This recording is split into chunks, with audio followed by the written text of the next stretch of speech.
having our conversation this evening on "Do I Matter?" Me, us, meaning the community. Can you all hear me good? Yes. Okay, good. We're having a conversation, a virtual conversation this evening on "Do I Matter?" meaning me, us, the trans community. So we have a group of advocates from across, I will say, the country, and I'm going to let them do an introduction. And I will start with you, Natalia. My name is Natalia Dupree. I am the founder and CEO of Unspoken Treasure Society. Tyree.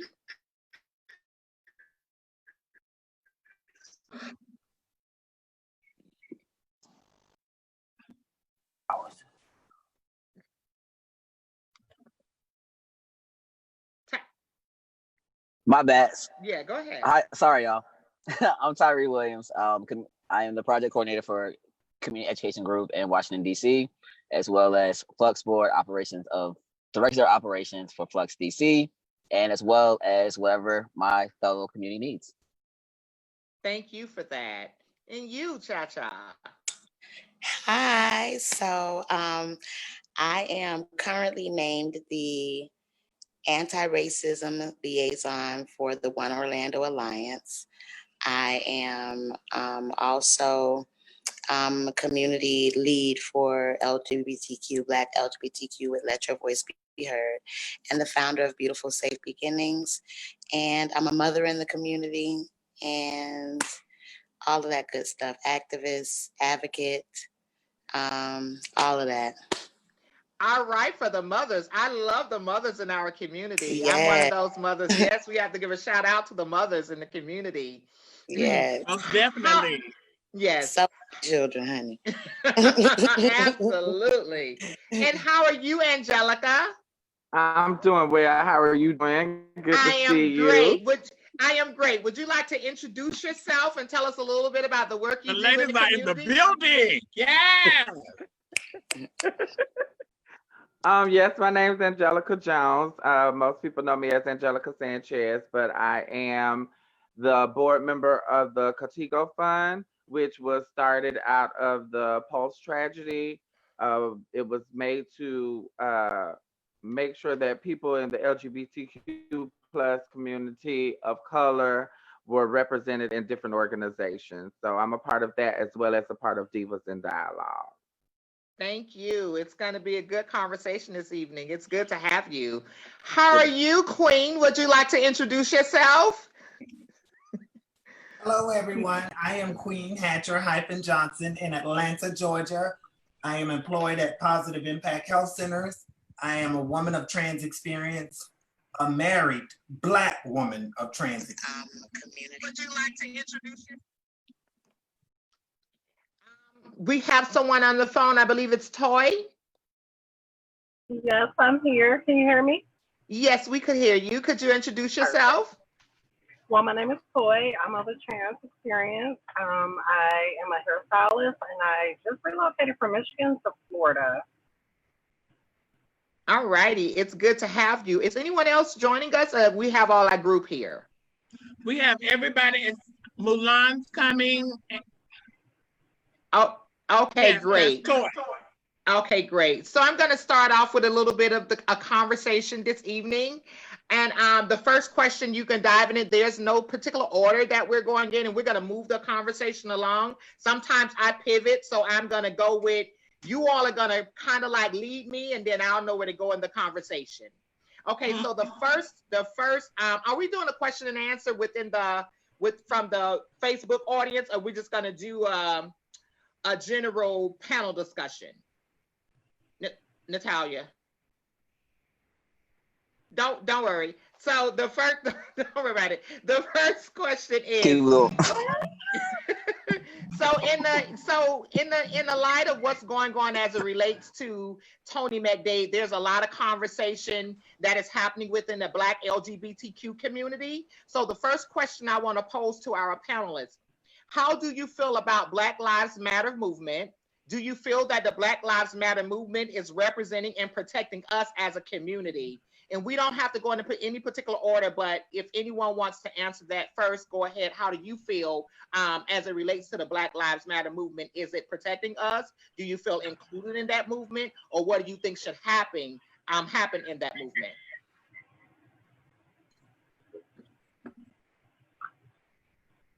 So my bad. I guess I'll start off.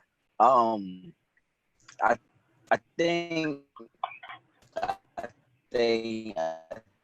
one thing to realize when we talking about the Black Lives Matter, the Black Lives Matter because the Black Lives Movement. You know, you have two different things, and we know Black Lives Matter was started by by queer individuals that sometimes we people forget about. I think it's important that sometimes with the narrative, the trajectory of this Black culture, that we don't oftentimes want to, if we don't understand it, we don't want to talk about it. So I think that's just why, what times we're left out of the conversation, because it's too hard to explain what's important and why. And I think that goes back to culturally. So I think being left out of the conversation is one thing, but telling them why we're left out of the conversation is another. Okay.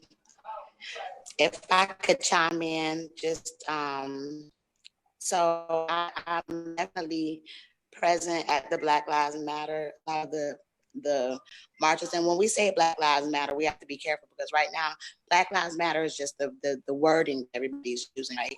So not necessarily the Black Lives Matter movement that people are more so saying that they're being left out of. For one, what I have learned is inserting ourselves in those places is one way to feel included in the Black Lives Matter movement, because every movement that I've been in and been a part of, and attaching ourselves with movements that pertain to what is happening to Black people as a whole. Because sometimes as the LGBTQ community, we tend to separate ourselves from what is going on as Black people as a whole, and get so caught up into the rhetoric of what's going on in the LGBTQ community, which a lot of what goes on within that community really has no reflection on African American or Black people or Caribbean people of color. So when you have a Black Lives Matter movement and somebody like myself that will speak at those movements and definitely speak from a queer space, from an LGBTQ point of view, from a LGBTQ aspect, when I go reach out to the crowd and I say, where are all my LGBTQ supporters? And you see signs and you see people out in the crowd, and then you don't see any members of the transgender community present there, or, you don't see a presence of us being there, then that's where we kind of lose the support when we're not in those spaces. So I think that if we are in those spaces where we are commanding those spaces and not waiting for somebody to call us to the table and ask us to be to the table, but actually demand those spaces and come into those spaces, then I think you'll find that there is a sense of community when it comes down to being supportive of the Black movement, the Black transgender movement, Black transgender lives matter, because I've never been anywhere and said anything about Tony McDade, who I brought to the forefront in Orlando, where anybody went boo. It's always been all love. And then we have to bridge the gap again between the LGBTQ centered communities and our communities that deal within the Black communities as a whole. I totally agree with that. If I can respond. So my good girlfriend, Ashley Preston, she always says, when life gives you coal, you start a coalition.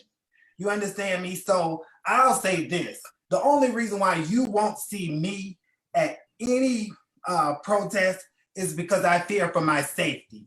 Because I think that sometimes we rely on passability. And I've been in this business a long time. I am 51 years old. I started transitioning at the age of 15.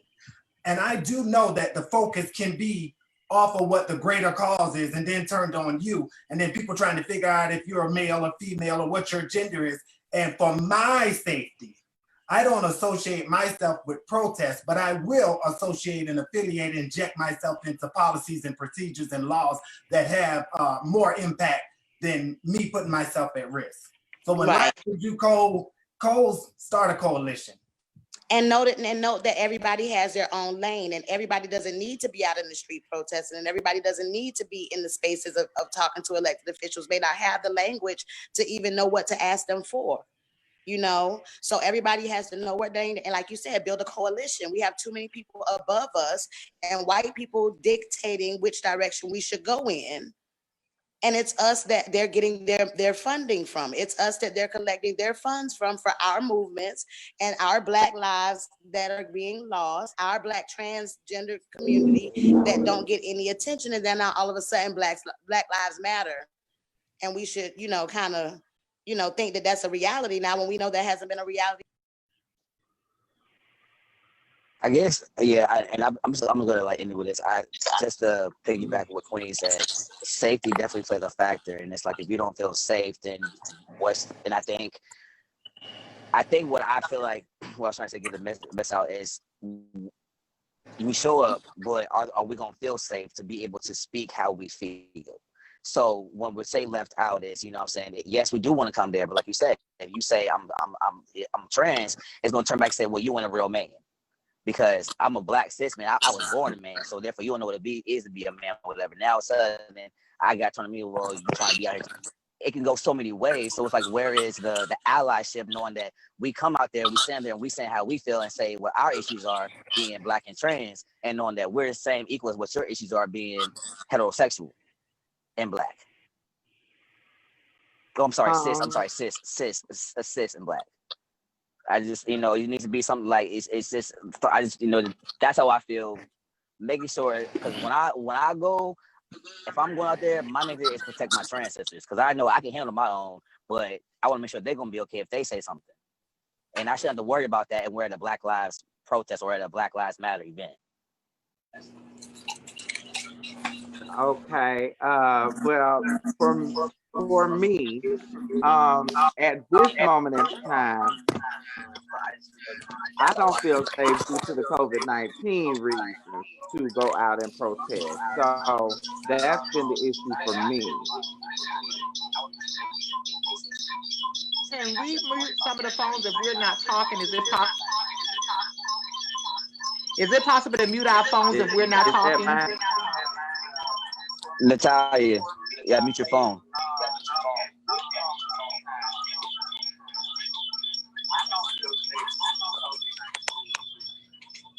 Natalia, you need to mute. I'm trying to do it now. Hold on. Okay.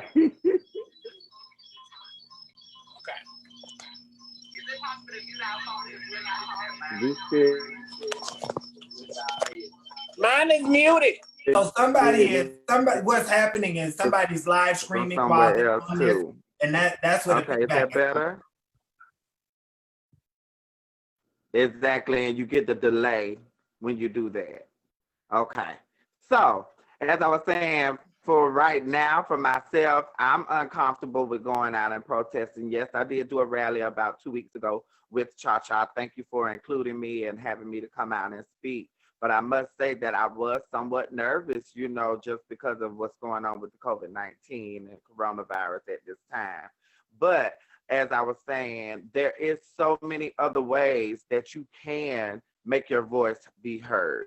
And that's why I've been putting myself in a position to where and I can get in the right conversations, be at the right tables to actually put forth the action to make that change. Because we can hoop and holler all we want to, but if we're not getting something done legislatively, then there's really no need for what we hooping and hollering about. This has been going on for over 400 years. What, 60 years ago, my mom and dad was in the fight. So the things that they put in place, yeah, some things got changed, but at the same time, there's so much more that needs to be changed now. So there's so many ways that you can put yourself out there to be in the midst of the conversation and be in the midst of the change and do things so that we can get to another platform of this to where we can actually change us. So I like to say that, you know, protesting and politics go run hand in hand with me. I like to say that. So, and you just mentioned earlier, Angelica, as it relates to us doing something from a community standpoint, but I also hear about people being afraid of their safety, you know, then we have COVID going on at the same time. So what do you think and anybody can chime in on this question, what do you think we could do cohesively or collectively as a community, something that is impactful that will make a difference outside of the protesting? I feel like it all starts within the community. We need to treat each other with dignity and respect. It shouldn't be a totem pole on where you fall as far as what you identify as. I feel like we should be even straight across the board. No one should be beneath anyone or above anyone. And I think we have gotten to a point where we do honestly feel like certain identifications come before others. Unfortunately, for a large majority of places, the trans community is always last. We're always last. We're always the ones fighting for ourselves and other people. My thing is this: don't look at me to take up for your child when your child is being called a nigger, when you won't take up for mine if my child was called a fag. I agree with that. So, so like, we all are from different regions. So my question is, like, so what does visibility look like if it's not you yourself? Like, what advice would you give to people within your local community that we can do to mobilize or bring that visibility to our community?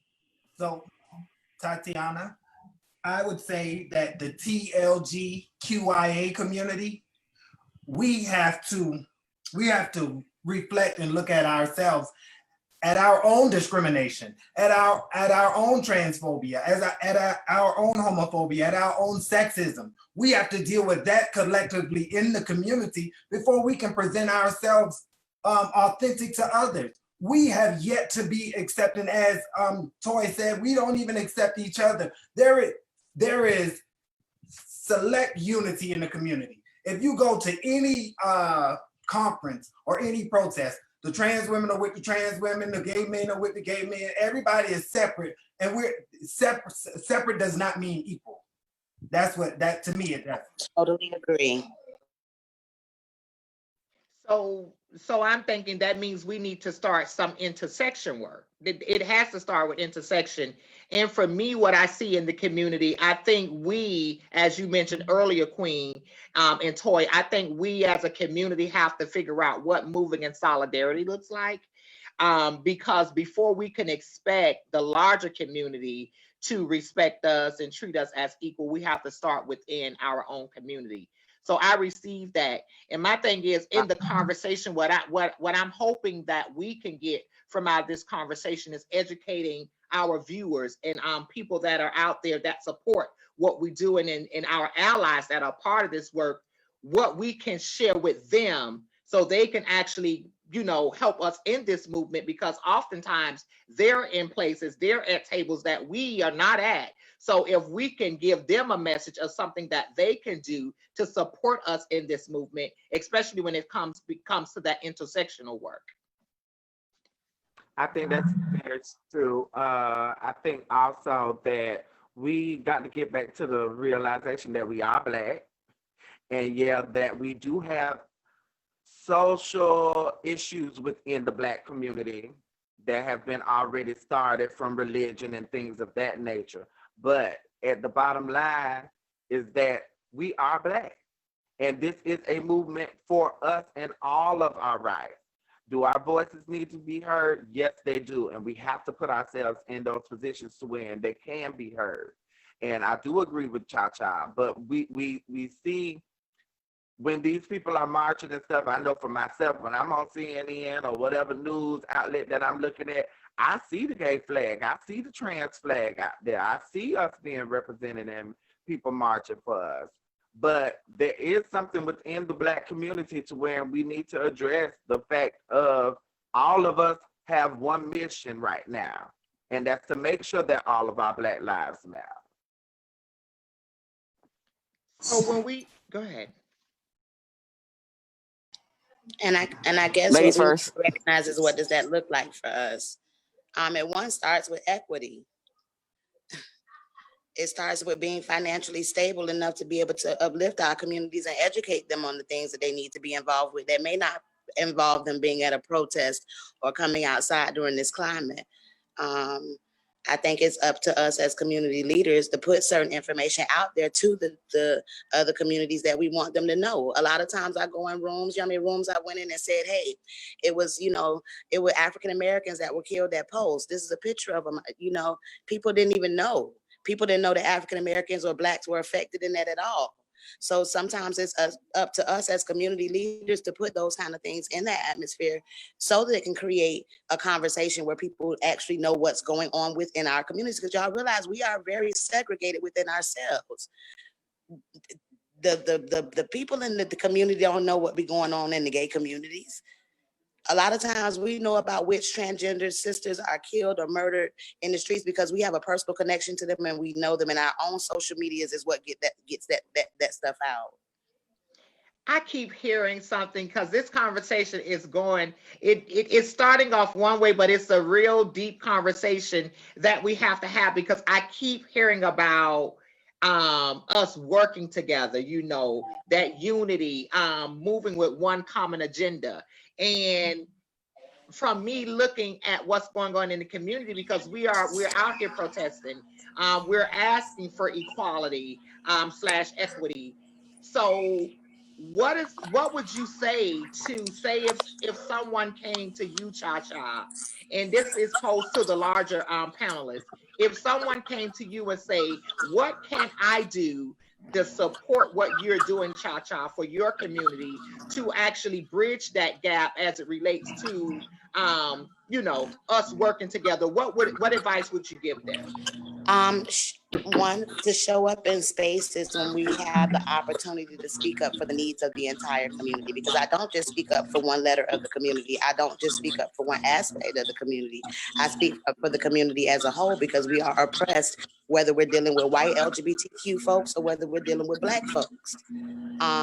We're at the bottom of the totem pole. So when we get in positions where we're able to uplift, other people that we know are struggling, we know are going through things, we know may not be on the streets if they had a job, we need to uplift those people into those spaces. We also need to hold people accountable for when they can, government officials hold them accountable for when they put on their rainbow ribbons and say that they support our community, to hold them accountable to how do they really provide support for our communities. Do we have housing specifically for Black LGBTQ? And I want to really, really ask something about the myth. Like, what is it that is so much done for the lesbian community or the women community when it comes down to the LGBTQ? So I think it's a struggle for all of us just because we're Black. It has nothing to do with which letter we fall into in the community. I just think it's because we're Black and we're just a double minority. And until we start speaking on those things and start uplifting the community and educating them on the power of us voting, the power of us collectively coming together to come up with solutions so that when we do go in front of these people, we have something tangible to bring to them to say that we need and we want in our communities. Anybody else? I want to say, Tati, very true. The fact y'all going to be very Black folks. Oh, go ahead, baby. I'm sorry. Y'all going to be very upset with me, but I have to say this, and it's not going to be division. That transgender flag, that pride flag does not represent me. I am so sorry. Nothing about that flag represents me. My barriers, the struggles, being intentionally Black. I wake up, the first thing I know in the morning, I'm Black. The second thing, and lastly, is I'm transgender. The very first thing I know is I'm Black. And people who sit and tell us that they don't see colors, those motherfuckers are lying. Because if somebody ever tells you that, remove them out your presence. Because everybody who's alive sees color, whether they want to acknowledge it or not. I am intentionally Black, and the word education is an indoctrination. We got to stop. We got to make people more knowledgeable because it's an indoctrination, y'all. I get very because This Speak, flag, love. this flag and all of this Speak. stuff does not represent who we are. I want to tell my people, my black people, that flag is not for us. Let's make our own flag. You understand me? I just said it the other day. Yes, I've been saying it, but I can't get anybody on board because I don't want to be selfish and think that this is about me. I want everybody to be included, and we need something that represents us. I don't want to create division, but I also know that we need representation. So And I mean that you speaking to the facts. That was just what I was about to say. For myself, I have fought for years just to make sure we had a place or a night to call our own. And then when I get what I get from bars and different promoters and things of that nature, where we don't want to have the black night, hip hop night is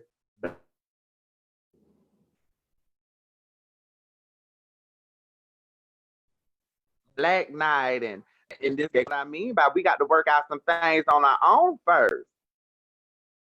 Right. Not to mention how gay people treat transgender individuals, and we at the front line of every fighting movement. I mean, but I'm not. So I hear y'all. I'm with y'all, but to a certain extent, we can't ask anybody else to respect us and be there for us when we don't respect each other. And I'm only saying that like right now, this phone call we on. How many of y'all are trans women? I'm the only trans man. And I'm just saying, and I'm not saying in a bad way, and I'm not saying it like, y'all don't care, but that's not, you see what I'm saying? I'm not the only trans man. I'm not the only one, but at the same time, for accountability, all solutions and not problems. So again, so for me, it's hard. So it's hard to be like, to go out there and say, I want us to be for it until we get our stuff together. Because as soon as something go wrong, we out each other on social media. We blasting each other. And how can we ask the next people to support us when we don't support each other? What goes on in-house stays in-house.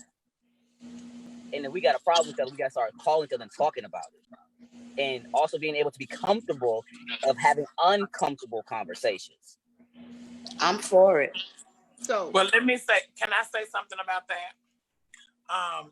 When it comes to who's on the call or who's in the house, I took the precedence of inviting the people in. So I wouldn't say that has anything to do with us being, prejudiced or anything not mattering. I chose the panel.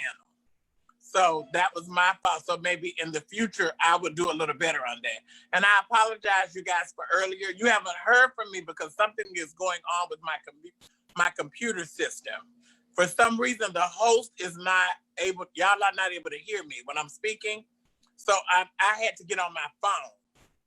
But no, the people that are on the call today are just on the call because I invited them to be. It has nothing to do with trans man, trans woman. They're on the call because I invited them.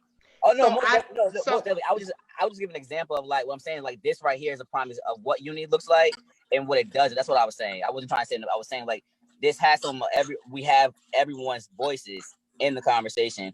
But I'm saying that's why I say accountability for us, where it's only one trans man, where it can be more of us. You know what I'm saying? We start showing up to the table more. So.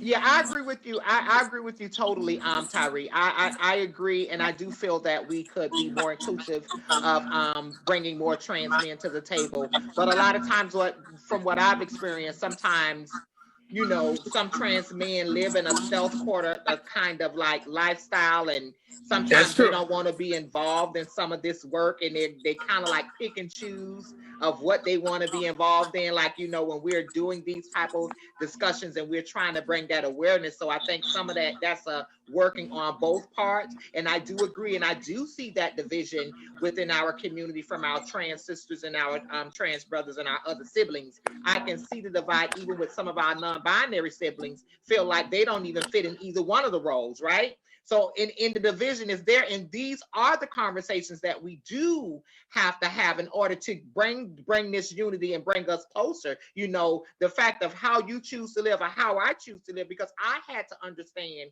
and learn these nuances of this new community, you know, sort of say, because I'm from old school. So I had to, you know, I was on a Zoom last night and they were educating me and they was like, oh, you've been around a long time. I'm like, but baby, this is new to me. So, you know, teach me, because I need to know, for I can understand what's going on. You know, they had someone 20 years old on the Zoom, had all the gender, the terminology, and I'm like, teach me, baby, because I don't, you know, I don't know. Teach I me, you know. agree. And for me, it I was said life was nicer when we was just all gay. them gay people over there. So They funny. So I want to go into, as someone touched on a topic, and I want to get clarity, Queenie. You said we need our own flag. Were you speaking in separate from the transgender flag, the gay flag, or a black flag? Intentionally black. Okay. Intentionally black. Black. And I totally agree with you. And I'm tired of them acting like because we want things to be intentionally black, that we are somehow the part of the problem of separation. Clearly, we've been separated forever. And we when they create things specifically for the Latino community, why is that never called out for being a part of separating the goddamn community? Let's just be real. Cha-cha, they created this shit. Excuse my French, they created division. No, we all speaking French this evening. So, and I want to make sure that I say this. Me, myself, personally, this is an I statement. I fucking refuse to be oppressed by anybody. I don't care if you're trans. I don't care if you're cis. The oppression that's in the community, it's not upon me. You understand me? Miss me with that, because I know it. I see you, and I will move right on out the way. Go and oppress somebody else, because I'm on my way to equality. I want us to build a platform where we can stand strong and firm, because you know what? The number one thing that they want us to do is separate and divide. That's exactly what they want us to do. They want us, and we need to build on our common denominator. And what you said, you wake up every day. Like I tell people, I may decide to go get me a Mexican husband tomorrow, you know, but that's not gonna change the fact that I'm still black. So it doesn't matter what category you put me into, all of these alphabets y'all done came up with in the last couple of years. At the end of the day, our common denominator should be the fact that we are black. And any movement that involves the equality of black people, we should be involved with, whether asked to be to the table or not. Something in your spirit should move you and say, what can I do to be involved? If you don't know what it is to be involved, contact somebody that you see being involved and find out what the hell is going on. We need to make it safe for trans attracted people. I have to put that. Prime example. That's what I had to do for me. This right here is good. This right here is creating conversations. Do you know how many straight people are listening to this conversation right now, because they need to know things? They don't know that we don't get the same love that the whole LGBTQ community get. They don't know that we get the shitty end of the stick as black people, because it looks like on the media and everything else that we all over here living happy-go-lucky and everybody getting their 40 acres and a mule over here. Which is not the case. Exactly. So I will say for myself, that is the reason why people are seeing me more now. After the Pulse tragedy, and I'm sure almost everybody on here know that that was something that I went through. I wanted to be out front as soon as everything happened, and we traveled all over the country trying to, you know, encourage gay businesses to stay open and to not let terror and fear hurt them. The reason why I wanted to be out front was to show that I am a black trans woman that was affected. I was asked to do many things for media. The only thing I did was Don Lemon, because I wanted to show that I was a black trans woman that has been affected by this incident. I appreciate Cha-Cha them for us to for them doing the work that they did here in the city itself, showing that we exist too, because there were so many of us there that night. The blacks and the browns hang together here in Orlando. So the same brown was that was there Friday night for the hip hop night, a lot of them was there that Saturday night for the Latino night. So I didn't like the fact of that it felt separate, that we were being excluded. So that's why I'm putting myself in these places, in these situations, to let people know that, yo, hey, baby, we here too. This happened to us too. I got brothers, sisters that died that night. I got brothers and sisters that was in the hospital for months at a time. I know people who was wrapped up in body bags and their body came back to life. So with that, I want to move a little bit shift. So when you all hear people say that all lives matter, when people say Black Lives Matter, how does that make you feel? It makes me feel like they're trying to downplay the Black Lives Matter movement because they're trying to take it and make the narrative about everybody. But we already know everybody is loved. We already have love for everybody, but we're talking about a specific community that is affected 100 times more than others. And it's not fair for us to have to fight that hard when others are just happy-go-lucky, going by with their life, living their life. Just for instance, I went to different countries and cities and states and everything, and I always noticed that when I was around the white kids partying, it was more of just a party. But then when I went around the Black kids to party, it was more of an intimidation factor or a clique factor to it. So when they say all lives matter, I feel like they just want to downplay the Black Lives Matter and get it over with. That's all they want to do. They want to get it over with. Yeah, I think it's just something that it's sad to say. Do we have to put all Black Lives Matter to include also? Because that's all we saying. And the reason why we have to say it is because our lives have not mattered to you all. Our brothers and sisters been getting shot in the street. Our trans sisters been getting killed. And I think where we should focus, and I think where some of that anger should be focused more so on is getting locked up.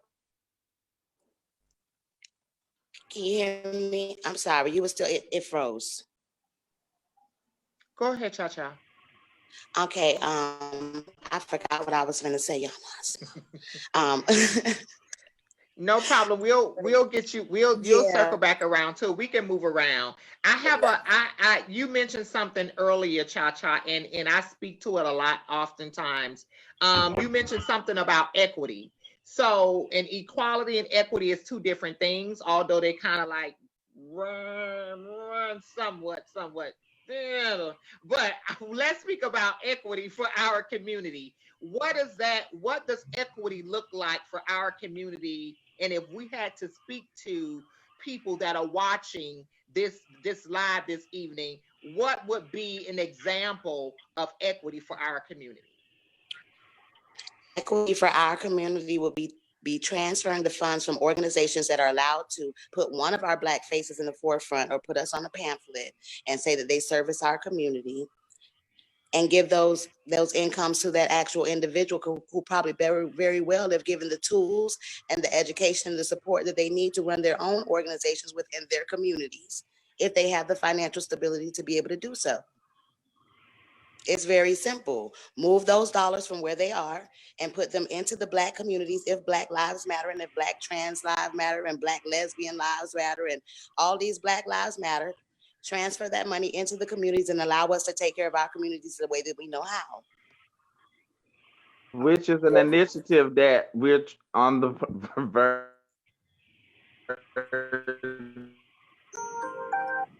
of, well, it's already kind of Cha-Cha and a couple other people are in this fund that we started with the help of Cotigo Fund, the All Black Lives Matter Fund. And that's what exactly that fund is to do, is to build up equity for us to have our own leadership, our own leaders in our community, be able to be at the forefront of these foundations and be at the forefront of these conversations and be able to get a salary and have money go to our own community. So I agree with that, and I look at and I say that because I look at a lot of RFPs and I look at a lot of proposals, right? And for me, because a lot of them would say people of color, right? And I see a lot of grants that say people of color, and what I have seen in most cases, when they say people of color, it's broad, and oftentimes our black people are pushed to the back of the line. So because it's not for us, because it's not really for us. That's just a reason for them to be able to say that we gave you an opportunity to apply for it, but we're going to give it to the other people. Yeah. So can I say? Sorry, my bad. Number one, we are the original people. I don't know why we cannot get back to being original. Black people are the original people, and I'm gonna say it. And no one is going to save us. No one is gonna come and get us. We spend a lot of money within the community. We do hair, we do nails, we do all this elaborate stuff when we could unify our money and create our own and stand firm on this empire that we can build. Nobody's gonna save us. That person of color stuff to me, it's insulting. You understand me? Because I am black. I'm not a person of color. And let me tell you, And what it's I'm convenient. It's convenient. and It's let me convenient tell for you- people to pick and choose when they want to decide whether they want to be black or not. When some people don't have that option. Right. Can y'all hear me? We can hear you. Go ahead. Yeah, go ahead, sis. Because that's the one thing that I'm tired of. I'm tired of us not being on the front lines on our own. See what we have to do, and that's one thing I've realized through not just not because of experience, not because of seasoning, it's because I'm paying attention now. Because when we say Black Lives Matter or trans lives are being looked over, I can see certain situations where we didn't show up. There's been a few situations where we didn't show up to matter. So we need to start showing up. We need to be in place. And I feel like we need to lead these charges. And so that's where my event is coming up July the 20th. I'm joining in the leading of the trans Black Lives Mattering. Because not saying that it's going to be monumental just because a Black trans led it, but at least we can say we attempted.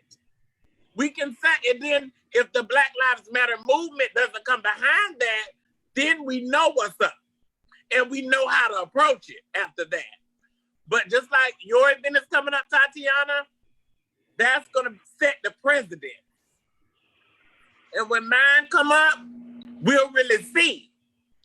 But just like I was saying earlier, you see who stands where when it gets hot in the kitchen.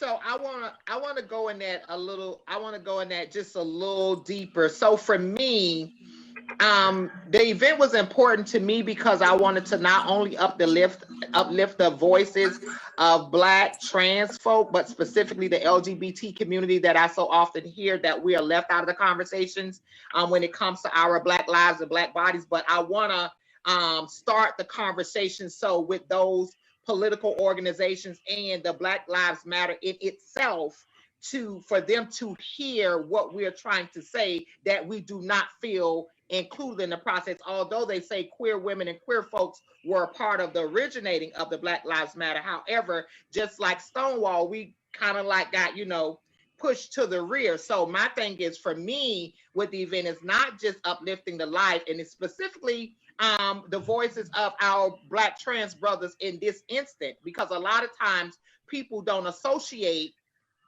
our trans masculine brothers with the Black man or the Black life mattering as it relates to police officers. So I think it's important not to say this with Tony McDade. I don't like to use the word opportunity in this situation, but this is a very good time to shed some light on situations that happen with our Black brothers that are in community that have a trans experience of the things that they experience. You know, a lot of them are always talking about they're afraid to get pulled over by the policeman because at first glance, the policeman is not looking at them thinking, oh, I know who you are, I know where you came from. You know, they thinking it's another Black man. So their lives are at risk as well. And that's, for me, what's important, because I think with the protesting, I think back again, politics has to run hand in hand with what we're trying to do. And I love all the protest and burn that shit down.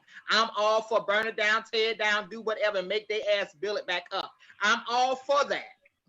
I am, however, you know, I still like to have those conversations when we get ready to go in the back room, Queen, Cha, when we in those places, when we have to have those conversations, because we as Black folk have to learn now, after we done finished tearing up they shit, how do we go and sit at these tables and have a real conversation and explain to them, this is what we want, what are the demands, and this is what I'm asking and requesting, and you all can chime in at any time from our community. What do those demands look like? That's what I'm trying to get from this conversation. So when we sit in the rooms, we want this, and be unapologetic about asking for this equity we've never had, and every time we tried to do it, they took it away from us. What do those demands look like moving forward after our siblings have finished tearing their shit up? What do we do? I think it definitely consists of going into some rooms outside of going live and having some in-depth conversations amongst, you know, people that want to do something. And all it takes is to want to do something and to make a change, to make it happen. You get the right people in the room, because there's plenty of times that if I would have showed up in the room with the transgender community that I was speaking of, or with the lesbian community I was speaking of, or with the masculine female community I was speaking of at the time, it probably would have had a larger impact than me standing there by myself, which is why We Exist kind of became a thing, because I felt like I was in rooms trying to prove the existence of these Black people that I know I have been seeing since they were sneaking in the club at 15 years old. And now they 30 and having kids. And, you know, this is my community. This is personal to me. You know what I mean? It's not, you know?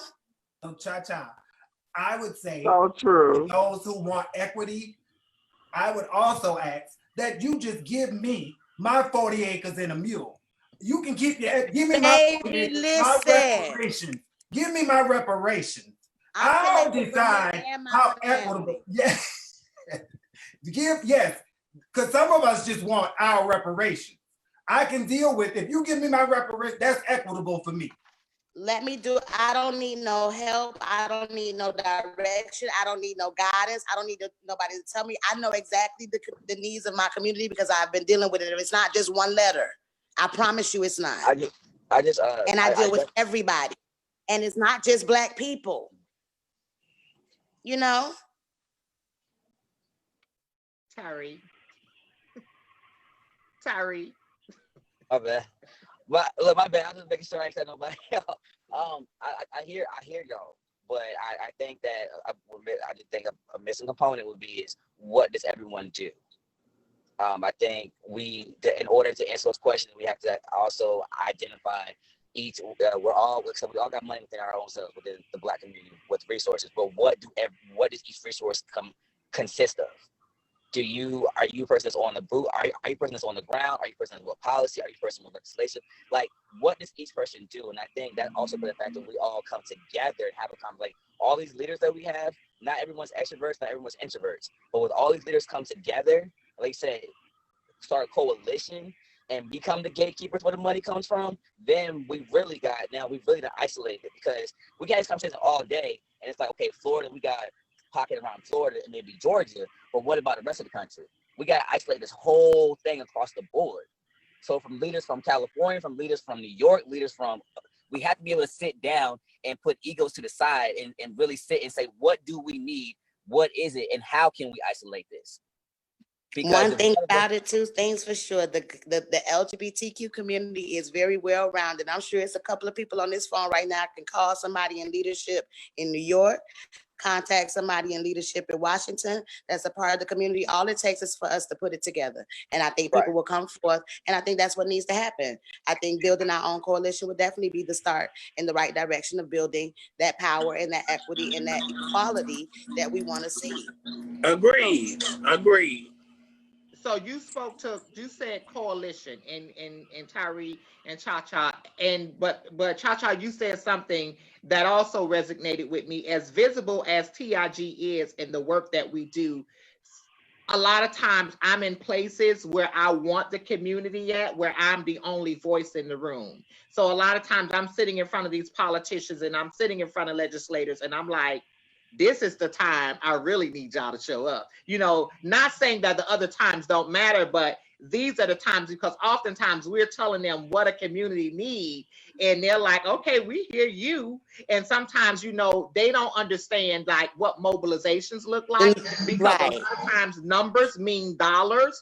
And I think a lot of times in our community, we have to have these real conversations, right? Because some people are like, oh, I'm not going over there to support that, because they thinking that the work you're doing is just for self and it's not for the community at large. So sometimes our community get caught up in all this crazy stuff and not looking at the big picture of what we're trying to do in the community.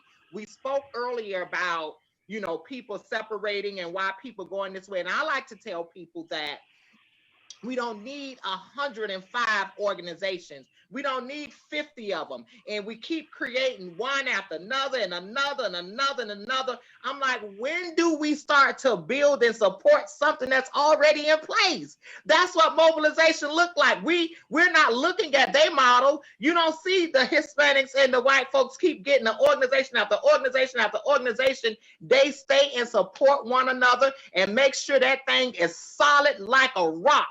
Then they move over. So I'm wondering, and I understand where it may come from. I understand what oppression looks like. I understand that everybody wants to be at the top. And Tyree, you said it best. You was like, when people are coming in the room, everybody want to be at the top. And everybody don't have the capacity to be at the top. You know, we need everybody. I need you down there at the bottom, because when I need some water, if I need something to eat, I need you to bring that to keep me fueled up to do what I need to do for the people. And we, as a community, I don't think we grasp that. I don't think we actually pick that part up. Like, you are just as valuable in this movement as I am. No one is more valuable than another, because this is what it's going to take to mobilize our community. That's a piece that I feel that's important for our community to learn and understand. So me, you know, and I want you all to share with people in the audience. I know how to ask when I'm in the room, this is what we're demanding, because we have to have something.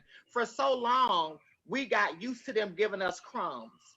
We got used to them giving us crumbs, bringing us in, and you know, and we shouldn't be subject to just bringing us in a place and be like, oh, you have to be an HIV tester. And I talk about this with our community, because I'm like, ladies, guys, when we go in these places, we're not walking in there to be your tester for 20 years. You don't walk in there to keep making money for you. We should be walking in there to take something out of there and bring that back to our people. That's how we free our people. That's what mobilization looks like. Amen. So true. So true. Auntie, you said something that was very powerful, that people need to understand. No, they need to understand that everybody cannot be the president. Everybody cannot be the CEO. Everybody can't be the executive director. You understand, when you go into a corporation, there's levels. But if you are the person that's bringing the water, please be empowered to bring that water and bring it with pride. You understand me? Knowing that I'm bringing back equity. Know this. Know that this is just not for me. This is not an I. This is a we, an us, a them. Everybody is included, but people need to know that if you're hired for a part, play that part. Right, and also, right, and I think, and like Tati, I feel like we live off, our culture is of a scarcity model. We live off a model of scarcity. We live off a model we worried about. We ask questions, well, why this person get it, and why I didn't get it, this and that. No, we can't. That's not part. That's not part of equity. And then we start worrying about that and saying, okay, cool. But right now, you know, you might need a TIG, might need all the citizens down there in Miami. So I'm going to give all my time down there. Then we'll turn around maybe in the Talia might need it in Gainesville with Unspoken Treasure. That's how it needs to be worked. Whoever needs it at that time, whoever we need to start working. They say we got to stop creating these organizations. It's too many.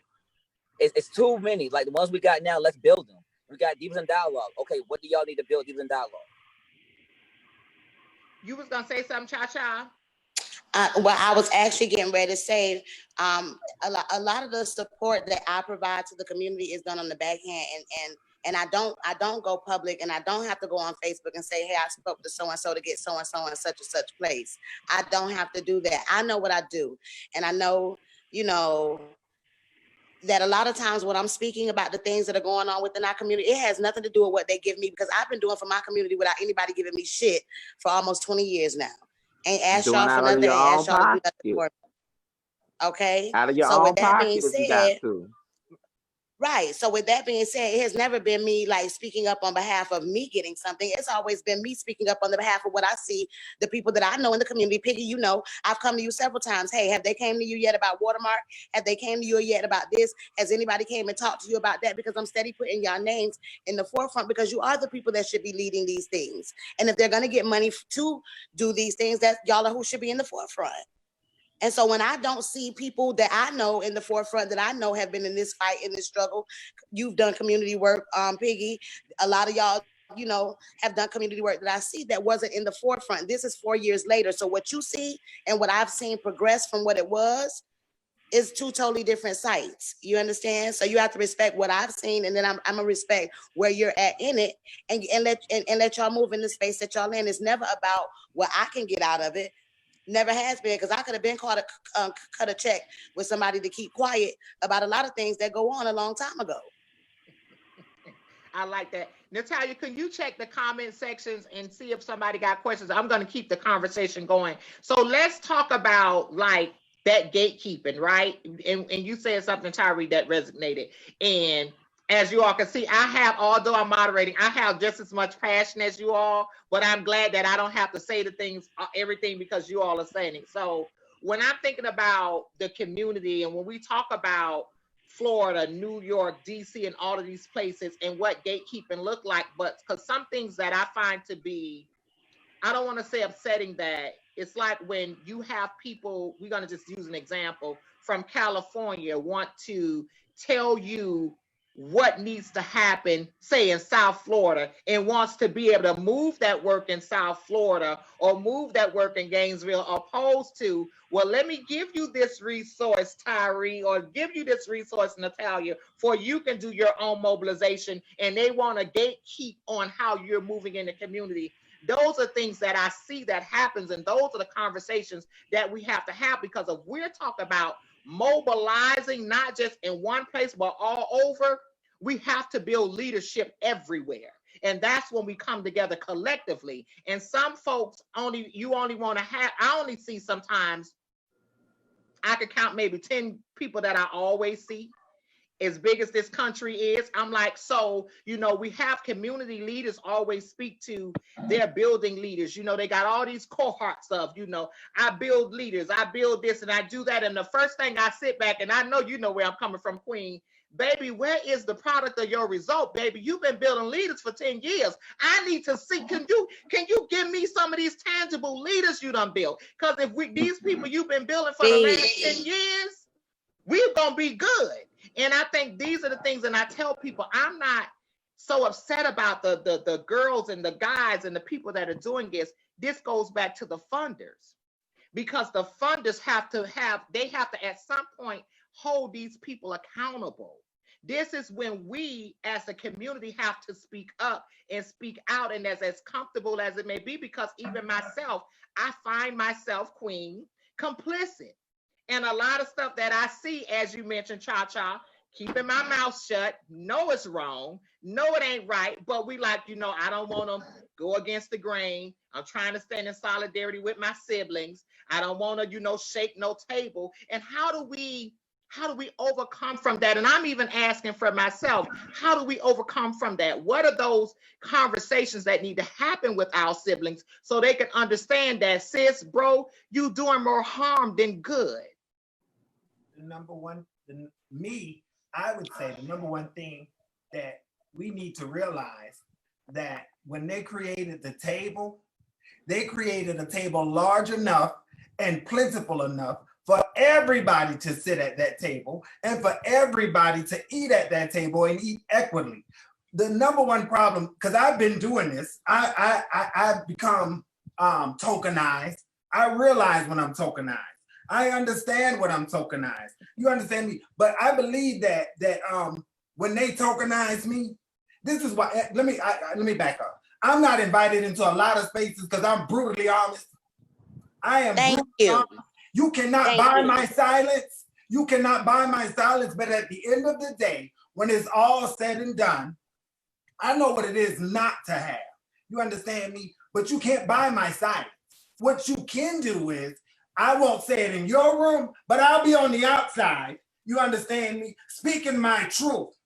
Because you paid me to come in here and do this dog and pony show. But you do not, once I get outside, my people need to know the truth. Because this is what's going on behind the scenes.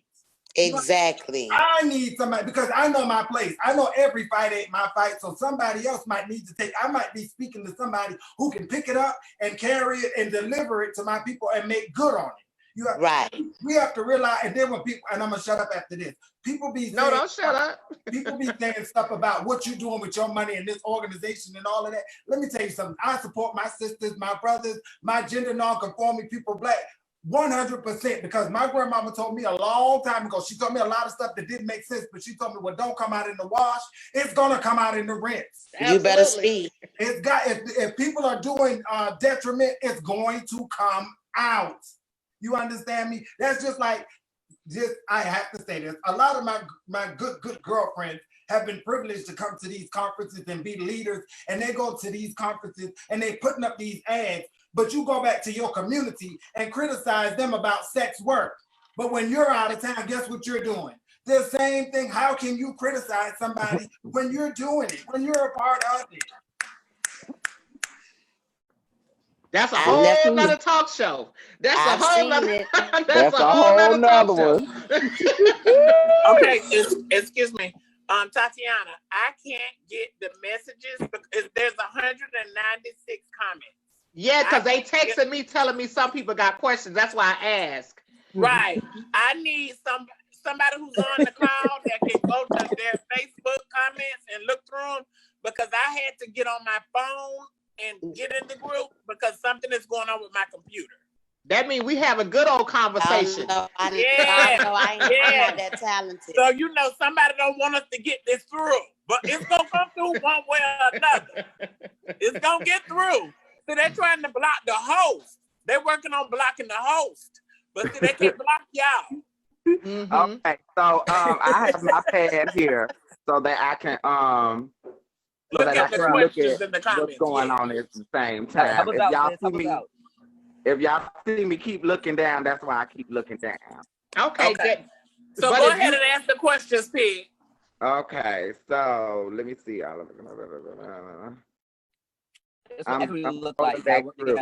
Because the problem was I started a watch party, so I had my own group of comments and questions. So if everybody can please put those comments, put your questions back in the comments for me, because it's not allowing me to go but so far. I was trying to see them, but I couldn't see them either. I don't know why they're not showing up on Facebook. I couldn't see them. One of the babies say ain't no question.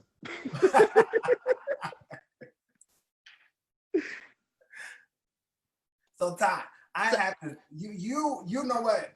Me and you have occupied some spaces, and we have seen the level of toxicity that goes on within the community. I'm not privileged to occupy spaces with and Tyree and Natalia. So we need in that moment, as we have done, we need to either remove ourselves, because all fights ain't ours, because some of these girls are very passionate, and I'm not rumbling with the girls over, you being you being toxic to the community, because sometimes you're doing damage and you don't even know that you're doing damage.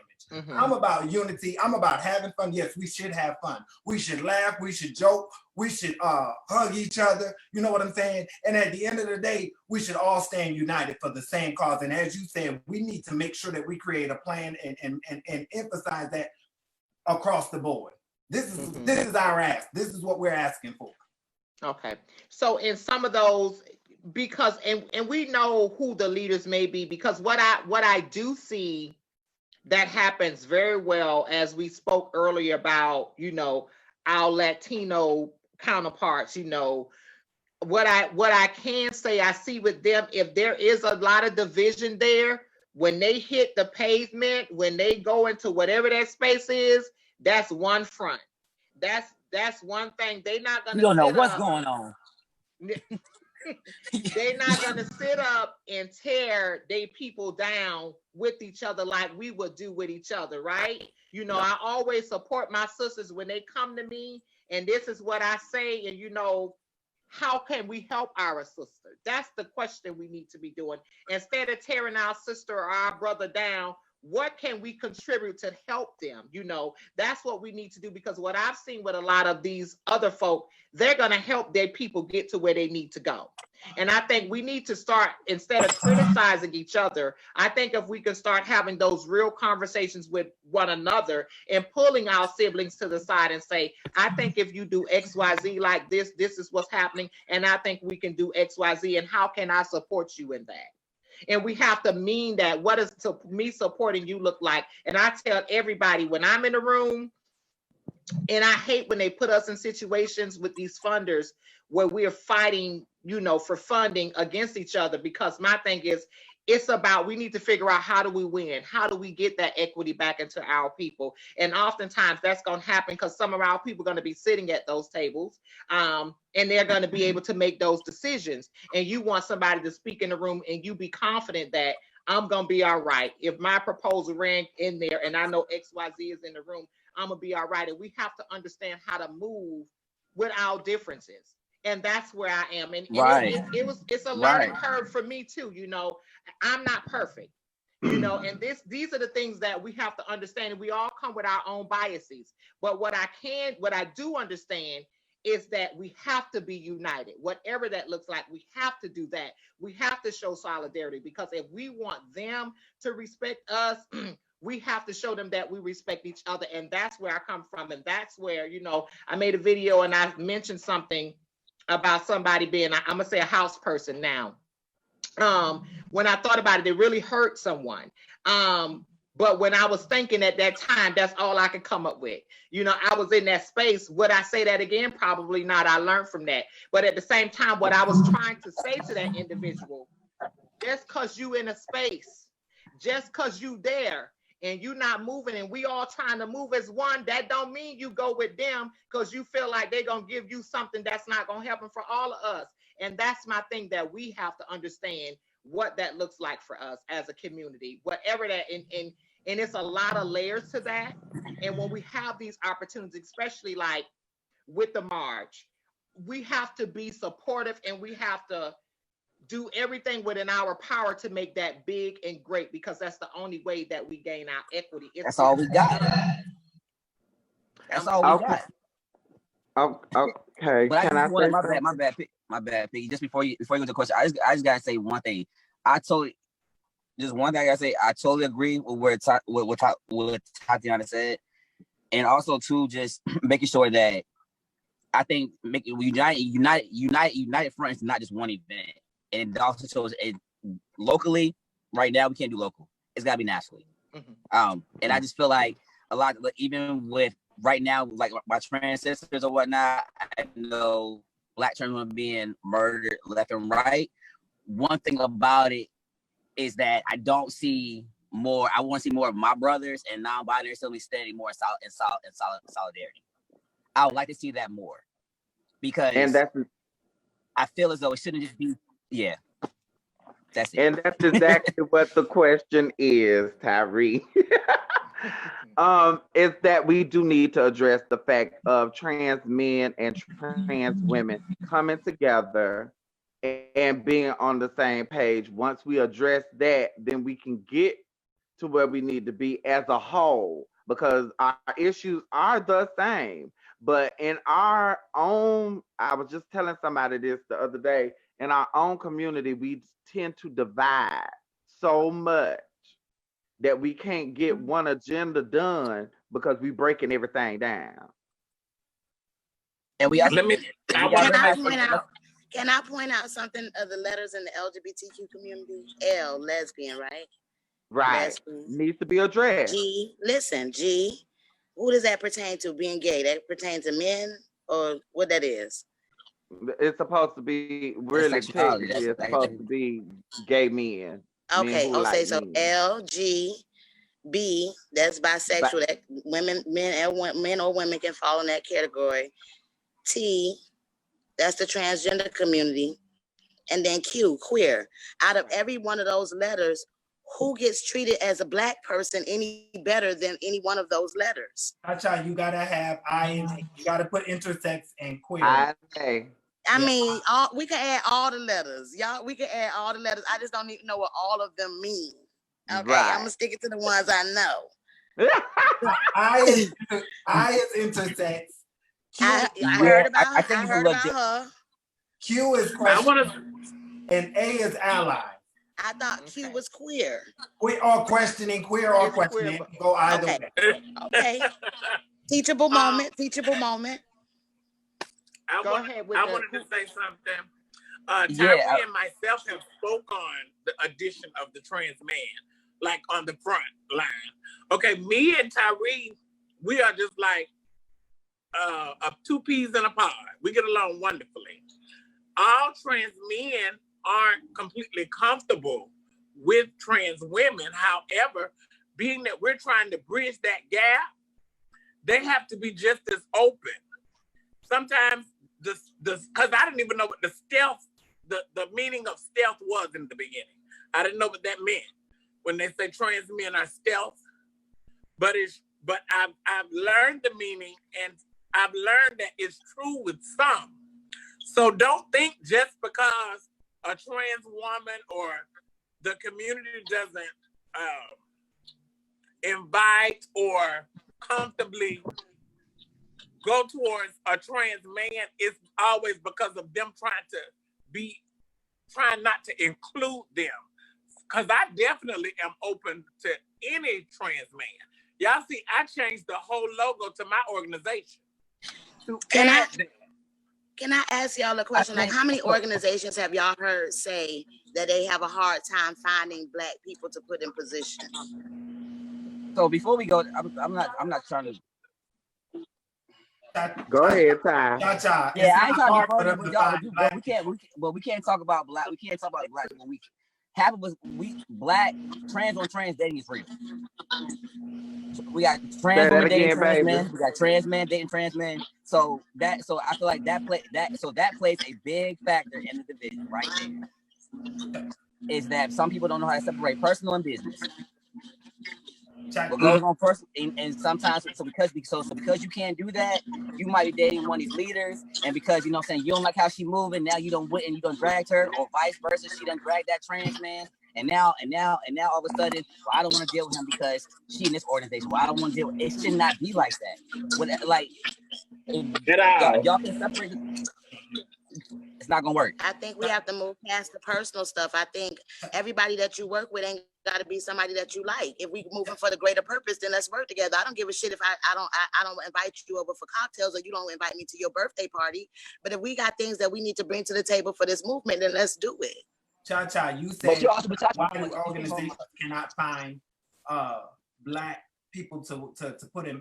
You know what it is? They create all of these requirements that you have to have this, you have to have that. But what they did not factor in is that when they were out obtaining all of these degrees, I was obtaining life. I've been in these streets since I was 15 years old. You know, I had to fend for myself. And Natalia spoke about being stealth. Natalia lived stealth. She didn't even know she was living stealth, but she lived stealth just like myself, you know, because either they put me in a box of female, and the majority of them, to be insulting, probably put me in the box of male.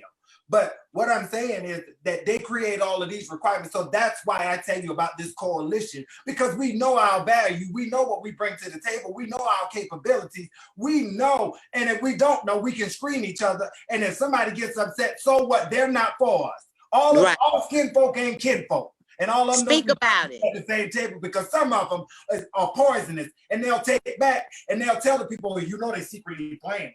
You understand? And then you said something, Tati, and I'm not gonna speak. I just say when you call people out on their shit, just like if somebody called me out on my shit, it's uncomfortable, but I have to accept it. I'ma own up to it. Yeah, I have to accept it. That's what being an adult, powerful, Black, intentional, unapologetically trans woman looks like for me.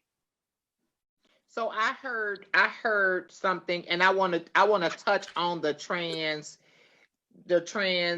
masculine folk working with the trans feminine folk, because I see a lot of that division. I don't know where the question came from, but I do see a lot of that.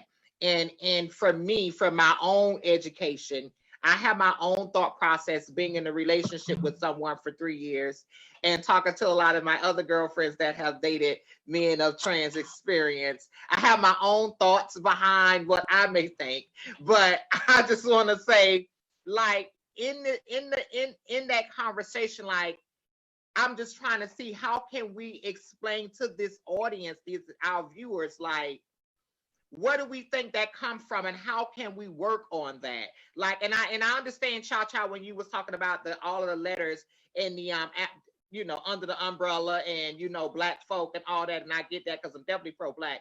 But I want to know what kind of advice, what can we share with our counterparts, like, this is what we need to do, because we do need to have those conversations. And a lot of times, trans masculine, trans feminine folk get in the room and they be about to kill each other. For some of us that never been in a room with the both at the same time, they almost, the conversation gets so heated. And what I notice is that it gets into this tug of war of who's more marginalized than the other, or I got my pain too, just like you. It's almost like they put us in this situation where the oppression is so real, where we get in these rooms and start oppressing each other. So, or what they do is they glorify one community over the other, and they give funding to one community over the other, which creates division. If you see a community of people getting funding for something, you feel like your community is just as worthy of that funding. And right now, if nobody has noticed, the transgender dollar right now is circulating. They are getting money within these organizations specifically for dealing with the transgender community. I think it's the fact that they rather deal with more of the transgender woman community than dealing with the transgender male community, which creates that division, because that's the only people they're putting in the forefront of the movement. We call a spade a spade? No, that's not. Yeah, go ahead, Piggy. I think one of the problems that we're having is that you're a Black man. Ooh. Thank you. You know what? Thank you. That's the problem. And if anybody should be able to relate, let's be honest, we started one way and our parents taught us that way. They didn't know how to address us as children because we were another way. So we both done live both of these lives to some degree. And if we hold and continue to hold the Black man down, we'll never lift up. So it's gonna take for us being the Black women in this community to lift our men up and put them in the positions that they need and deserve to be in. Well, I'm going to take These are patriotic things that have been passed down in our DNA, and we don't even speak about it or realize it. There you so go. It's up to us to hold our Black men up, put them where they need to be. But at the same time, Black men, make sure that you show that it's a strong Black woman behind you. You damn right. Now you said, well, that's systemic right there. There you go. That's the answer. I can't write. Yes. Break some chains. Break some chains. Yeah, so we shouldn't be jumping on each other. We got to start seeing each other for what we are. This is not about sexuality. This is about gender. The And women more on here see importantly, themselves as women in and this, are women. The men that's and in on here this are climate, men and see themselves as men. Sexuality is a whole nother thing. Y'all can continue. Baby, you gave Oh, me I what I love needed, you. Pig. You gave me what I needed. You gave me what I needed. And from now on, I know my charge. I know my charge. Thank you, ma'am. Any other Thank questions you, that we ma'am. needed to 'Cause address? I needed that, baby. Thank you, ma'am. Thank you. Thank you. Is there anything else that we needed to address? Another question before I move forward? I just Did want we to make get sure- other questions? Because I think there were several. I'm still trying to. I see some questions, but I don't see the main. I know it's a lot of them. It's 198 responses, and it's probably way more now. It's I 200. have some of the stuff on my phone, but something is going on with my phone and my computer. So There's I can ask what I see. Hold on one second. There's 274 comments. I'm going to interject again that we have to be inclusive of trans attracted people. We have to be, and this is the only way that we're going to be safe, whether you're trans, masculine, trans. This is the only way. We have to remove the stigma that's attached to being attracted to a human. Okay, I have one of the questions. Can you hear me? We hear you. yes, Okay, I have one of the questions. We still haven't had any type of conversations around the clear misogyny around transgender Black men and vice versa. Angelica just kind of sort of addressed that. Okay. Yeah, we did. Yeah, we just addressed that She one. addressed that one. Okay, here's the next one. Okay, the other stuff is just comments. Go ahead. Go ahead, Tatiana. Well, and Angelica did address that, but you know, they got to be open to receiving what she said, because a lot of times in our community, we be ready to respond and not listen and understand, you know, where someone is coming from, what got them to that, right? That's one of the things that we have to understand. And this is where, when I'm in the room with my siblings, that's why I'm quiet. I want to hear what you got to say, for I can better understand where you're coming from. But at the same time, you know, our male counterparts have to understand that we got a lot of trauma, we got a lot of pain, and it's a lot that come with the Black women. And I think where the misconception is, that sometimes they think we free and we still trying to get loose. And I think that's where it's like they got this thing that we free, and we not free. We still fighting. They may have put me on the top step and you the step behind me, but we still trying to get loose. And I think where they start thinking that we done made it, although people in community put us in positions, right? They will put us in positions because of that trauma, because of that pain, because of what we have experienced, and give us an opportunity and give us a voice. But I always tell people, when you learn, you teach, and when you take that next step, you reach back. But sometimes they got to give us the opportunity to reach back, because sometimes when I'm in the fight and I'm trying to get things done, I got you, brother. I got you, daddy. Give me 1 second.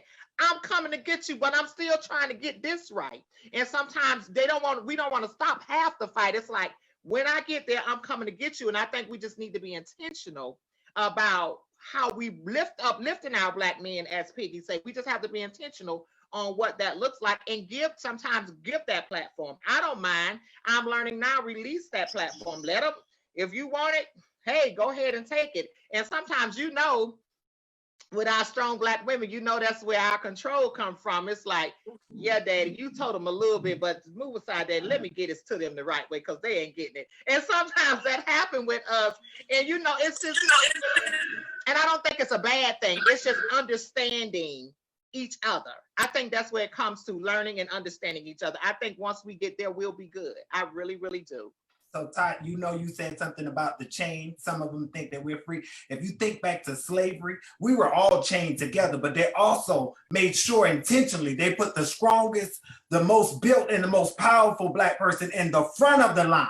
Mm-hmm. And it dwindled down. But we were all still chained. You understand me? We were all still chained together. We weren't free, but that concept plays into our reality now. And some people misconstrue it because see, what we don't do is we don't know. I'm gonna say this and I'm gonna shut the hell up.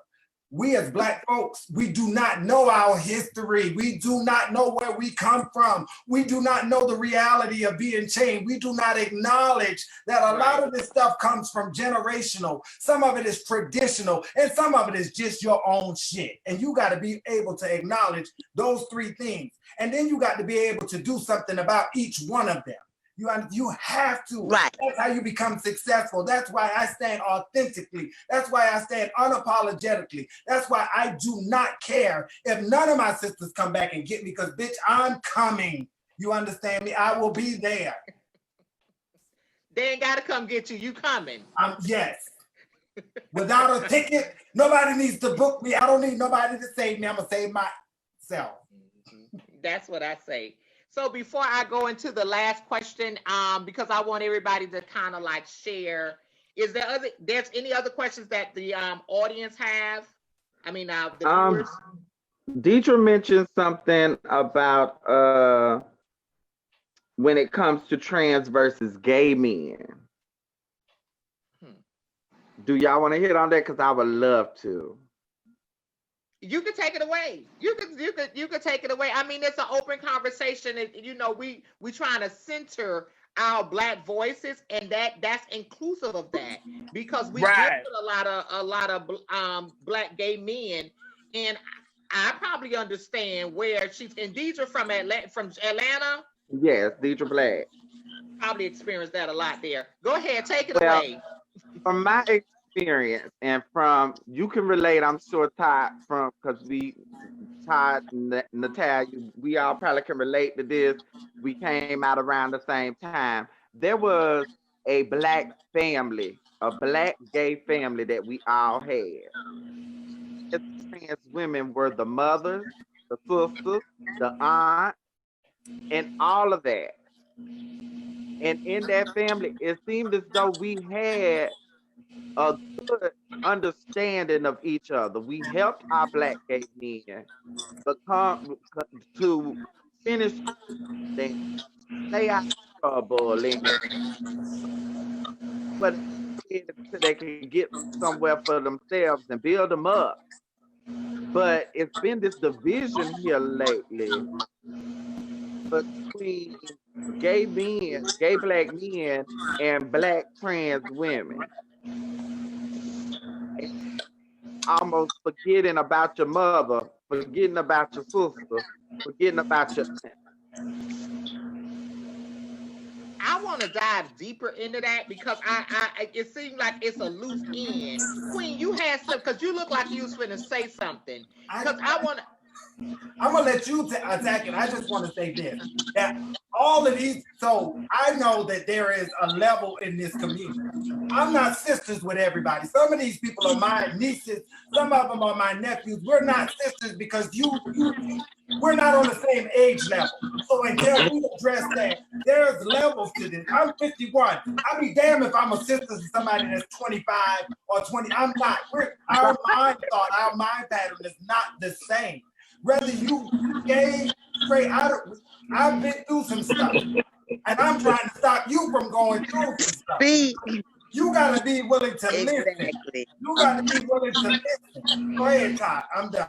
No, you said a whole lot there, but I was trying to I'm trying to understand, because when we say the gay men and the trans women, is some feedback coming from somewhere? Yeah, I was just about to say, somebody has another device on. You have to put that device on mute if you're trying to, so that we won't hear it as feedback.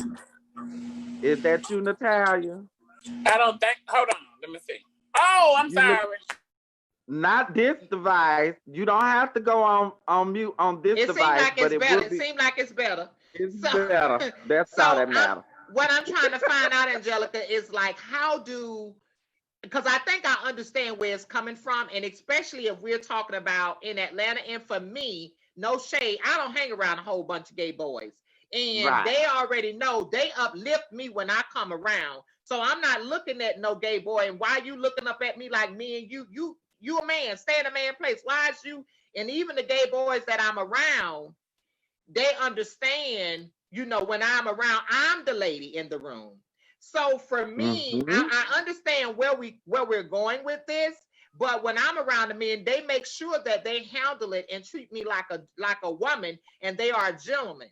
And that's what it used to be, right? But somewhere it has changed. And there's this division. I've seen when this whole Black Lives Matter and the George Floyd, and Breonna Taylor, everything started happening. As I'm looking on Facebook, I see us attacking each other. Angelica, it comes from us seeking validation from gay men. Gay men will tell one trans woman, "Oh, you're passable. Oh, you're this. You know, you fit the mirage of what we think a woman should look like," and then they denounce the other one. You understand? Because we as trans women, we don't validate ourselves. I don't need nair bitch on this earth to validate my transition, but I will not tolerate anybody messing with me because I'm trans. You understand? We look to gay men for validation. And you said something back a few statements ago about where we come from. I facilitate a group for MSM. That's men who have sex with men. My supervisor asked me, "How are you, a trans woman, going to facilitate a group for MSM?" I told her unapologetically, that's where I come from. I didn't wake up trans. It's a process. You understand me? I woke up being misgendered. I woke up going to gay parties. I've experienced that. I know exactly what it is to be. There's levels to this. And until we as trans women can acknowledge some of this stuff, we have to acknowledge some, because some of it is just what it is. It's facts. It's truth. Well, I'm a trans woman that accepts that, because I tell people I do have two sides, and it depends on when you try me, which one might pop out.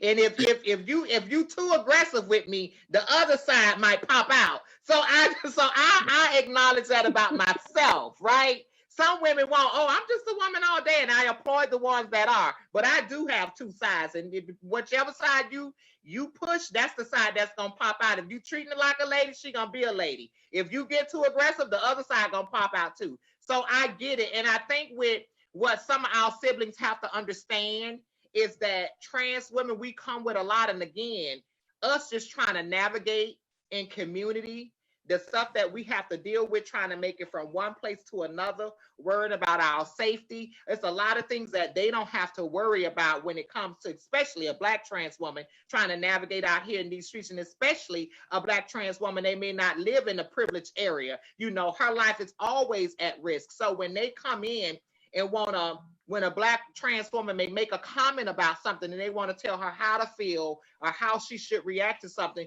you have to give them that opportunity to be themselves and sit in that. And again, people be ready to respond opposed to understanding. You know, I'm one of them, the adult in me, if we on Facebook or something and you say something out of line, I may not get in the comment section. I might inbox you. I'm going to inbox you because I'm not gonna feed that energy on Facebook. I'm gonna come in your inbox and can I explain? You said XYZ. Could you give me an explanation why you felt that? Well, let me tell you what I meant by my comment. And sometimes the adult in us have to kind of start having those conversations as leaders, as mothers. You know, we have to sometimes, like I said, sometimes they get us in places and we just at the moment snap. But when we really sit down and think about it, going back and have those conversations, and these are the uncomfortable conversations that we have to have. Like, do we get them? And maybe we need to do a panel where you have these men in the room, because we can talk about what we think, but until they get in the room and we have these conversations with each other is when we'll be able to tackle what's going on. Because we don't know. So maybe we need to do something where I'm big on, like I tell people, I don't want no white trans woman telling you about my Black trans experience. Hey, shit she can tell you about me. I don't give a damn how many books she read or what she done. Please, if you want to know about a Black trans woman, get one. It's too many of them out there. You don't need a white lady, a Latino lady to tell you about a Black trans woman. Kip, And that's my role in the community, and that's a major role that I play in the community when I see the narrative being switched to whatever is convenient for that moment and being taken away from the Black transgender community that I know of and the Black LGBTQ community that I know of, who I've done outreach to. You feel what I'm saying? That are not getting it. How are you selective in who gets to speak up about things that don't even have the experience or have no lived experience for what they're speaking up about? That's crazy. That's something I won't allow to happen. And if I see it happen, and it may not be like I said on Facebook or whatever, but I call out the shit that happens, and I don't think that the Alliance would have named me or put me in a position to call out the stuff if they weren't ready to address some of the racial injustices and tension that is within the LGBT community as a whole. True. Okay, so the other topic that I see, it kind of relates to the trans women, well, I guess, yeah, the trans women as well as the gay men. There's a situation in Atlanta at this time where the popular club Bulldog, come to find out they've been charging extra for the transgender women versus gay men. Angelica, that's been going on for years. Yes. Let's call a spade. It used to be many gay clubs that did not allow trans women into their establishment. Prime example, any bathhouse you go to, it is for men only. And Angelica, my fight with them was when I first went to Bulldog years ago, my gender marker was not changed on my ID. But my name was and my presentation was. You understand me? So when the man told my brother that it was $5 for him and $10 for me, I wasn't paying. You understand me? My brother brought me. But my fight was with him was I need to see the manager because this is problematic. Because he said we charge more for women. So me being the devil's advocate, I told him, sir, I don't know what identification you saw, but my gender marker said M. Now, either you gonna accept these $5 or I need to see the manager. Do you not know that those people refused? They did, they refused me. My brother told me, and after a few cocktails, I realized, he said, come on in, I'm gonna pay the $10 for you. But that has been my plan. I have brought that to the forefront many years ago. Because that to me, that's discrimination and division. That is discrimination and division. But we have to get to the place when those things are brought to the forefront and called out, that our people not piled up in those same bars the next damn week. Because that's what happened. A bitch like me will go and say, oh, I was treated so-and-so way. Or these people said so-and-so about our people being in their establishment. Or they said, and I make a big deal about it and I leave and I won't go there no more. But the whole damn community is still there knowing what happened.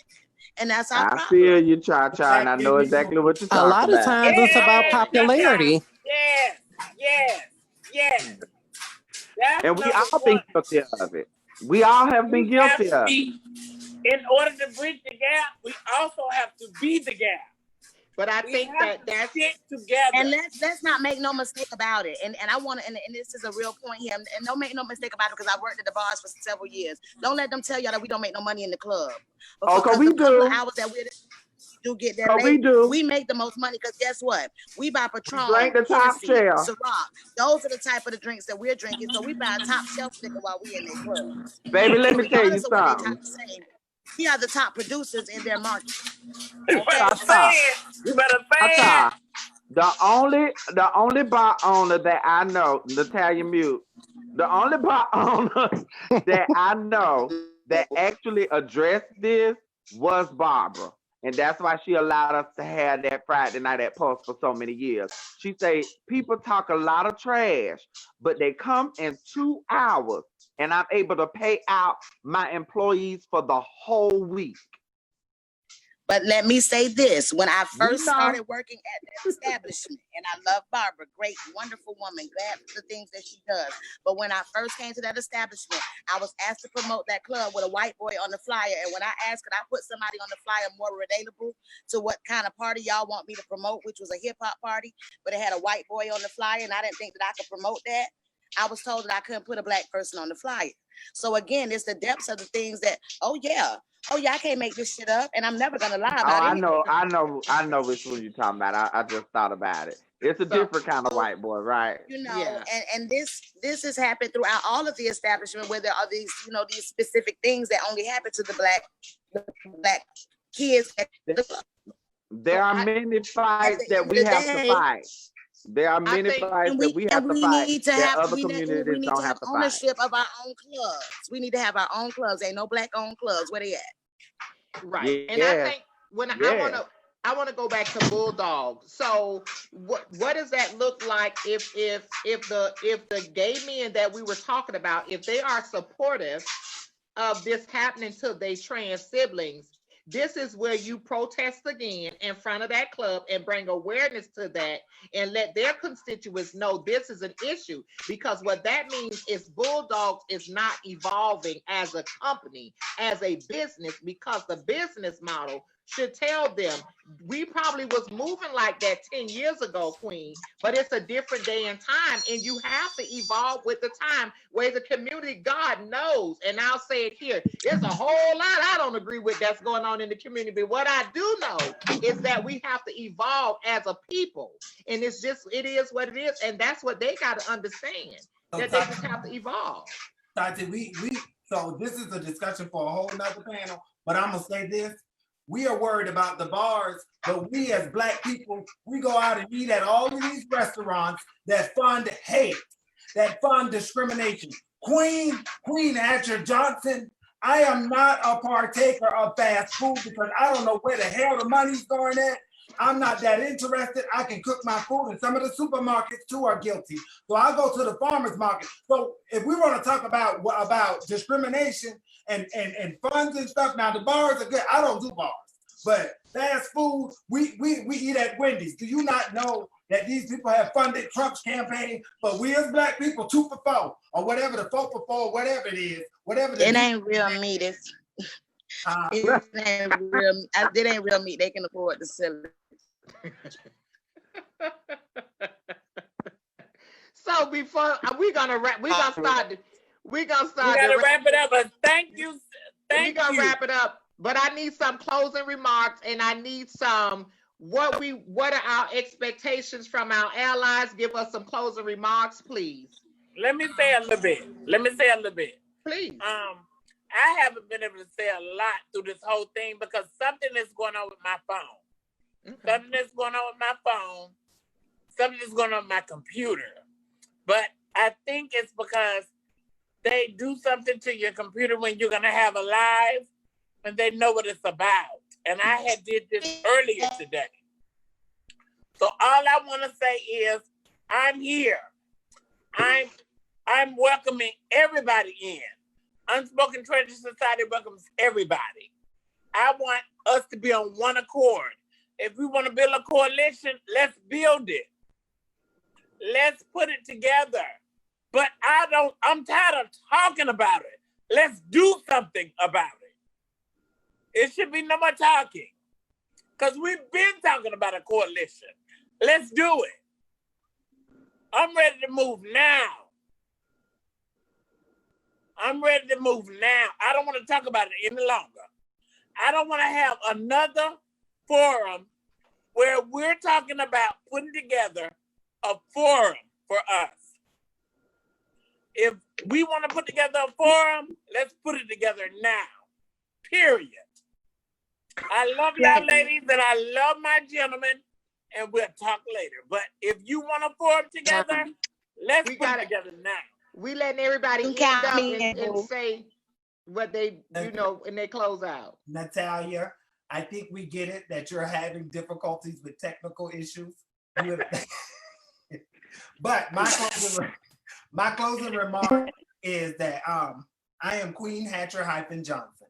I'm a Black, intentional trans woman of trans experience. Let me reword that. A married Black trans woman of trans experience, married to a Black man who's trans attracted. I will say this for my people. I am hireable. If you want somebody who is not going to dress it up, somebody who is not going to edit, somebody who's not gonna show up in whiteface. I am hireable. They call me a bitch, but you know what that acronym is? Being in total control, honey. I am in total control. You understand? You can contact me on Facebook. I want my ask of my community is, let's stop dressing up stuff. Let's stop playing dress up. Let's not do a dress rehearsal. Let's get on stage and show the fuck out.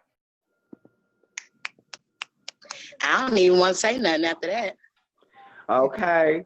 I would say that, let's keep the conversations going, but at the same time, let's follow those conversations with action. Without action, there will be nothing that will be able to happen. And for myself, it doesn't mean I'm not looking to be seen all the time. I want to be that person that's behind the closed doors that's actually making something happen. So allow yourself to get in those rooms, have these conversations, and then put forth something that's going to allow action to happen and happen for everybody. Cha-Cha, you're not in it, Toy? I see Toy. I see the phone there. I don't see. Cha-Cha. Yes, darling. So we're closing it out, Toy. Anything that you want to say to the allies, close it. We're closing it out. Closing remarks. I just want to say, look at us as human beings. Thank you. I like it.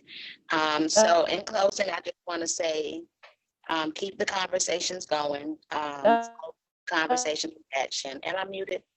Y'all can hear me? We hear you. Oh, okay.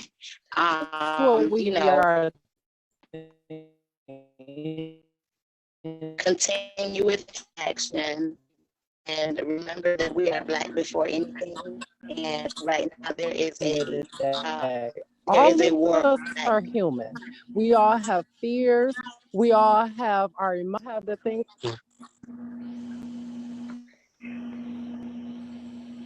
That's it, Cha-Cha? That's it? Yeah, that's it. Okay. So I want to thank everyone, all of our viewers, for attending this virtual event. It was a pleasure. Thank you to Unspoken Treasure for providing us this platform. I've been getting these requests to moderate, so it seems like it's something that people want me to do to keep the conversation going. I'm trying to be as much of service as I can. And 1 second, sis. 1 second. Listen, I'm trying to be as much. 1 second, sis. 1 second, sis. In the future, you'll be paid for your moderation because you do such a fabulous job. Thank you for that. So call me and let me know what your fee is, darling, because you will be head on all my events. We'll talk. But it has been a pleasure. And please share the live. We need to get our voices out. And this is not about just us that are on this live, but this is for the larger community and the bigger community. So please share with all your constituents, to people that can potentially fund what we look like. Share, please, and don't stop sharing. And it's been a pleasure, ladies. Enjoy. And I got to tell my trans siblings and my Black women especially, be safe out there, and see you all soon. I love you all so much. Bye-bye. Love you. Love y'all. Love you, Pig. I love you. Sing. Love Pig. You my bitch. Queen. You're my girl. I love you too, Natalia.